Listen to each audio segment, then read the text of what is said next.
ემუქრება თუ არა საქართველოს რეგიონების გაუდაბნოებასთან ბრძოლის სამოქმედო ეროვნულ გეგმაზე დღეს შერატონ მეტეხი პალაცში მსჯელობდნენ.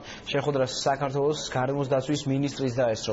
ღონისძიებაზე ფოტოგამოფენა და აღმოსავლეთ საქართველოს მიწის დეგრადაციის რუკის კონცეფციაც იყო წარმოდგენილი. შეგახსენებთ, რომ კახეთში დედოფლის წყაროს რაიონში უკვე რამდენიმე წელია რაც გაუდაბნოების პროცესია დაწყებული.